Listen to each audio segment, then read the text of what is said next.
Hey guys, well, as you can see from the start of this video, it's going to be about working on my Harley. I'm in the process of putting on a new rear brake rotor, and I'll explain why. In some of my past videos, you might have heard me say things like, I hate tinkerers. Well, if you've never heard me say this and you're wondering what a tinkerer is, well, there's guys who know what they're doing, there's guys who don't, but they want to learn, and then there's tinkerers. Alright, the difference is, guys who know what they're doing, that's pretty self-explanatory. They know what they're doing. Guys who don't, those are the guys who are either new or never been into it and just got into it and are learning, but they'll admit that they're learning, and they'll ask questions.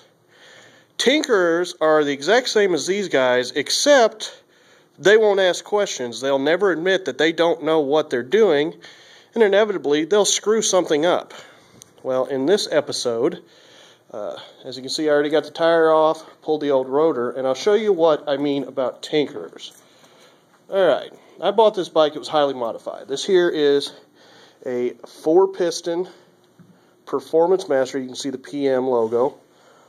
Rear all-billet caliper.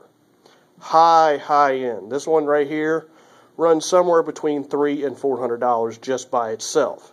High performance stuff. That is the rotor I just took off. That is a stock Harley Davidson 11.5-inch rotor. And the reason why the tinkerer part comes in is if you're going to spend $400 on a very high performance caliper like that, where it used to just be a 2-piston standard caliper, wouldn't you spend the extra money and get a good rotor?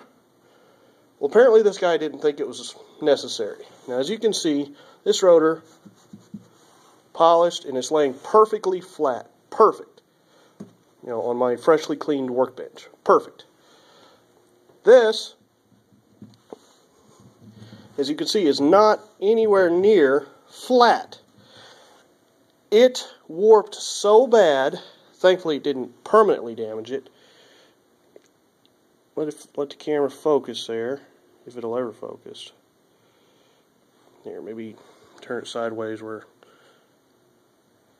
Anyway, I have this cheap camera phone, so I don't think it's going to focus. Anyway, if you look right there, you see that shiny, kind of blurry spot, but shiny spot?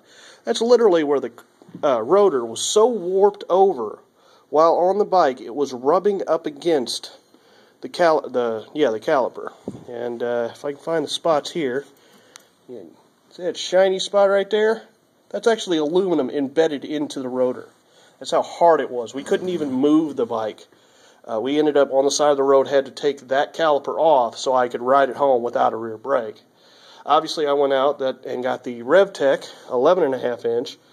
It only downside is it looks like I'm going to have to go to Harley or somewhere and get different bolts, because I'll show you these bolts here.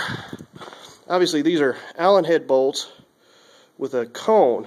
You look right here, you know, these have a nice cone inset. Well, these don't have that. So I'm going to have to go to Harley. Probably not Harley. I could probably get away with grade 8s at Lowe's, but I want to stick with Allen heads because it looks cleaner. It looks neater that way. And before I bolt it all back together, but that's the latest update. Also, whoever put the chrome master cylinder on this one, I was just going to try to rebuild it, but after looking at it, they seriously boogered this one up. This one's a brand new one I'm holding in my hand. I haven't taken the old one off there, but it's got a hairline crack in it, and it's sucking air like mad, which I believe was the cause of that thing grabbing on its own, which is what warped that. They got so much air in it, shook around, the air expanded after it heated up, and it compressed the brake. Obviously, I'm not that hard on my brakes, so by myself I probably never would have warped it that bad, but mechanical failure is mechanical failure. So, and there's another tip. When I first took the brake system apart last summer on this bike, I discovered that he used the wrong brake fluid. You must use, I've got a can of it up here, you must use, and it's absolutely imperative, DOT 5.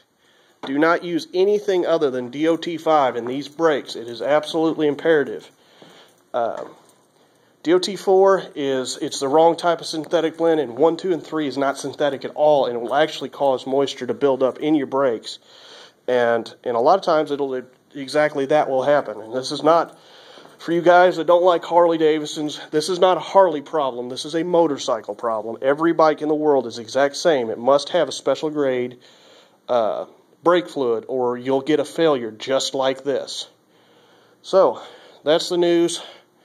Go tomorrow to Lowe's or wherever and get the right bolts, and hopefully have this thing back together and back on the road by summer. Well, I'll have it back on the road by summer regardless, but I've got a couple other modifications. That's getting a S&S Super E carburetor, because that Mikuni's finally pissed me off for the last time. And it's getting a better seat, because that Lapara Slim seat, well, it's not exactly forgiving. Alright guys, that's it for now.